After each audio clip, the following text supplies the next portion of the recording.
Chaque seconde, la dette mondiale augmente. Des milliers de milliards de dollars circulent dans un système que peu comprennent réellement. Des États, des entreprises, des banques et des citoyens. Presque tout le monde doit quelque chose à quelqu'un. Mais une question dérangeante surgit. Et si tout le monde est endetté, qui possède maintenant l'argent? Imaginez un monde où la planète entière doit plus de 350 000 milliards de dollars. Un chiffre si énorme qu'il dépasse l'imagination et l'entendement. Ce n'est pas de la science-fiction, c'est aujourd'hui en 2026. Mais qui a inventé cette machine? À qui profite-t-elle vraiment? Et surtout, que va-t-elle changer dans la politique, la tech et nos vies de demain? Accrochez-vous, vous n'allez plus jamais voir l'économie de la même façon. Bienvenue sur Périmètre Dossier, où on décortique les histoires politiques et technologiques qui façonnent le monde. Aujourd'hui, on plonge dans l'un des plus grands scandales silencieux de l'histoire humaine, la dette mondiale. Si presque tous les pays sont endettés, alors une question inévitable se pose pour déterminer qui possède réellement le monde. Chaque enfant qui naît aujourd'hui hérite d'une dette qu'il n'a jamais signée. Et on se demande comment est-ce possible? Des milliards, des trillions, des chiffres si gigantesques qu'ils sembleraient irréels. Pourtant, cette dette influence déjà votre futur. Nous nous attendons parfois à la prochaine guerre. Et si l'arme la plus puissante du 21e siècle n'était ni une bombe, ni une armée, mais la dette? On nous dit que la dette est nécessaire. Mais nécessaire pour qui exactement? Dans l'histoire humaine, celui qui possède la terre détenait le pouvoir. Aujourd'hui, c'est l'inverse. Celui qui contrôle la dette pourrait contrôler les nations. Et cela se passe sous nos yeux dans la géopolitique présente, au point que personne n'est mal informé. Une dette n'est pas seulement une somme à rembourser, c'est une promesse, une dépendance, parfois même une forme de pouvoir invisible. Et la dette moderne est peut-être devenue la nouvelle chaîne de l'humanité. Invisible, mais extrêmement réelle. On nous a appris qu'une dette servait à construire l'avenir. Mais si elle servait aussi à le contrôler? On nous parle d'économie sans fin, on nous parle de croissance exponentielle. Mais personne ne pose la question la plus dérangeante. À qui profite réellement la dette mondiale? Et si le plus grand système de pouvoir au monde ne siégeait pas dans les palais présidentiels, mais dans les chiffres? Demain, les États devront financer l'intelligence artificielle, l'énergie, le climat et les technologies du futur. Une question demeure. Qui paiera la facture? La dette mondiale atteint des niveaux historiques. Le véritable enjeu n'est plus l'argent, mais qui dirigera le monde de demain? En fin 2025, la dette a atteint près de 348 trillions de dollars, avec plus de 29 trillions ajoutés en une seule année. C'est 305% du PIB mondial. Et ça continue d'exploser. Dans cette vidéo, on va raconter son invention, révéler qui encaisse vraiment les intérêts, et analyser les enjeux géopolitiques et technologiques explosifs pour 2026. Si vous aimez les parallèles historiques et les futurs dystopiques, likez et activez la cloche. On commence. L'histoire de la dette. Avant même l'argent, la dette existait déjà. En effet, la dette est plus ancienne que l'argent. Les premières civilisations de Mésopotamie utilisaient déjà des systèmes de créances il y a plus de 5000 ans. Des tablettes d'argile indiquaient qui devait du blé, qui devait du bétail et qui devait du travail. L'économiste et anthropologue David Graeber soutient une idée importante, stipulant que la dette est probablement plus ancienne que l'argent lui-même. Son argument démontrait que les sociétés n'ont pas commencé par le troc, puis créé l'argent. Elles vivaient aussi grâce à des systèmes de confiance et d'obligations sociales, et qu'à l'origine, la dette était une promesse. L'invention de la dette moderne. La dette moderne est née quand les États ont commencé à financer durablement leurs dépenses par l'emprunt, au lieu de compter seulement sur l'impôt ou le butin de guerre. Au départ, la dette publique sert surtout à financer les guerres, les travaux publics, puis plus tard les dépenses sociales. En France, l'histoire budgétaire montre que l'État a longtemps jonglé entre impôts, dévaluation, confiscation et emprunts pour éviter la faillite. Cela veut dire que la dette moderne n'est pas née d'un seul événement, mais d'une transformation lente du rapport entre l'État, la monnaie et les créanciers. Le tournant moderne se produit quand l'État devient un emprunteur régulier et crédible, auprès des marchés, avec des instruments financiers plus stables. La dette cesse alors d'être une exception en temps de crise et guerre, et devient un mode normal de financement. À partir des années 1970-1980, les pays industrialisés entrent même dans un régime de dette permanente, lié au déficit chronique et à la faible croissance. À un niveau plus philosophique, la dette moderne naît aussi d'une nouvelle idée qui dit qu'on peut reporter dans le futur le coût du présent. Autrement dit, la société accepte de vivre aujourd'hui grâce à une promesse de remboursement de demain. C'est pourquoi des auteurs comme David Graeber rappellent que la dette n'est pas seulement un calcul financier, mais aussi une relation morale et politique qui touche à la violence, à l'obligation et à la confiance. Tu commences il y a bien plus longtemps que vous ne pensez, mais le système actuel est né vraiment après la Seconde Guerre mondiale. En 1944, à Bretton Woods, 44 pays créent un nouvel ordre monétaire et le dollar américain devient la monnaie du monde, convertible en or. Ça paraissait une stabilité en apparence. Mais en août 1971, Richard Nixon lâche un propos qu'on appellera plus tard le Nixon Shock. Il suspend la convertibilité du dollar en or. Fin de l'étalon or. Naissance de la monnaie fiat. De l'argent créé par décret, sans limite réelle. Depuis, les gouvernements peuvent emprunter et imprimer sans contrainte physique. Et le résultat? Explosion de dettes à chaque crise, par exemple. La crise de 2008, Covid-19, guerre. Les stimulus deviennent la norme. Mais si tout le monde doit de l'argent, à qui exactement?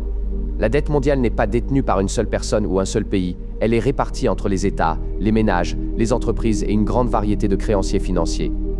Selon le FMI, la dette mondiale a continué de croître récemment et une part importante de cette hausse est liée à la Chine. La Chine a influencé la hausse de la dette mondiale en empruntant beaucoup chez elle et en prêtant massivement à l'étranger. Les sources récentes indiquent que la Chine fait partie des plus grands moteurs de l'augmentation globale de la dette avec les États-Unis et qu'elle est aussi devenue le principal créancier bilatéral du monde. La dette intérieure chinoise a fortement augmenté à cause du crédit abondant, des investissements publics et du soutien à la croissance, notamment via les entreprises publiques et les infrastructures.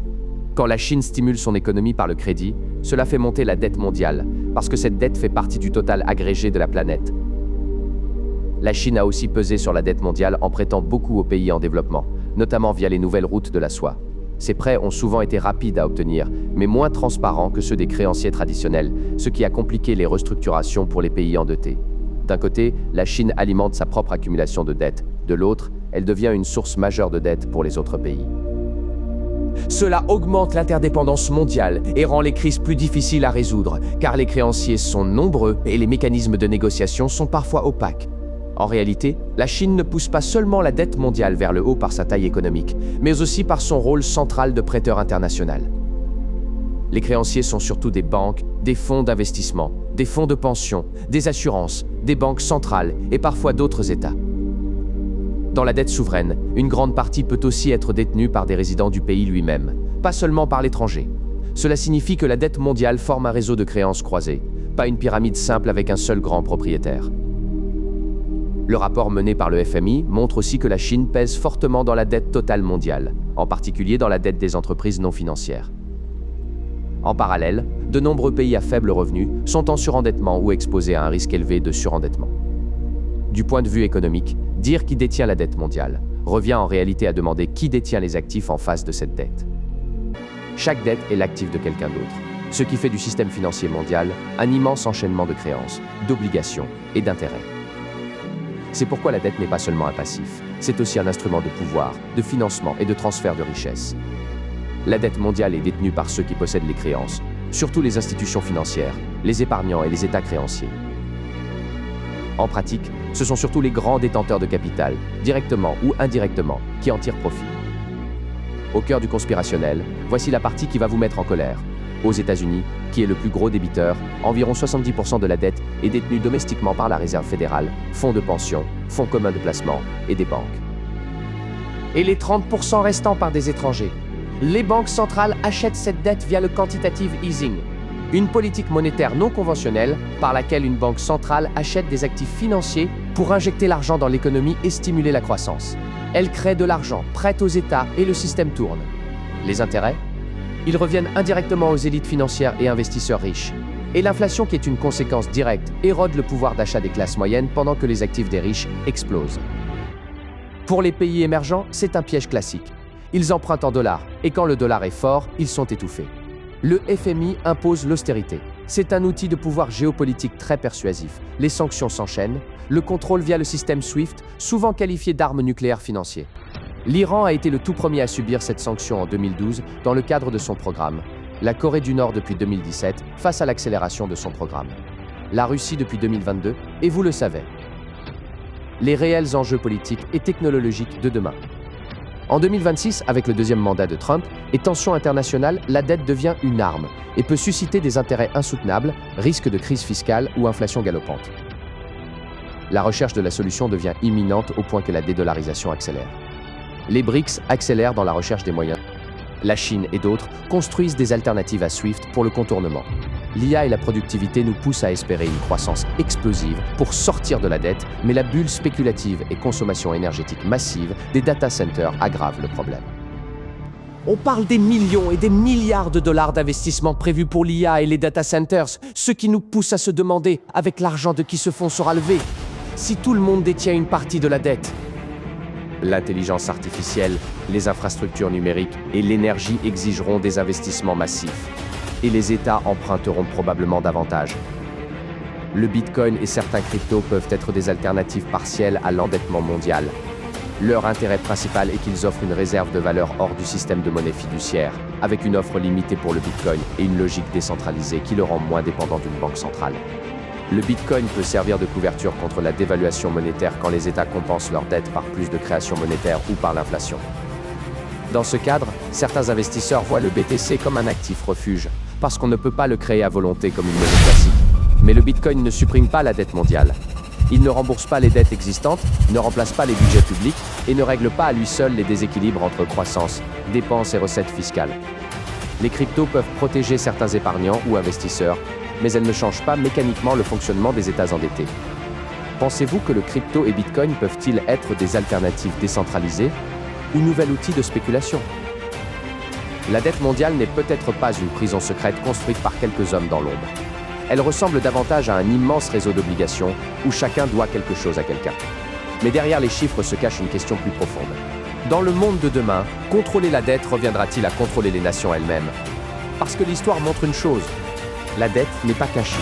C'est un système de pouvoir qui redessine la politique mondiale. Ce qui est clair, sans croissance réelle, le système craque. Votre avis compte? Pensez-vous que les CBDC, qui est la monnaie numérique de banque centrale, vont tout contrôler? Le Bitcoin va-t-il sauver le monde? Ou est-ce inévitable? Dites-le en commentaire. Like, abonne-toi et partage. La prochaine vidéo parle de data centers et le mensonge de cloud. Si vous êtes intéressé, cliquez à l'écran.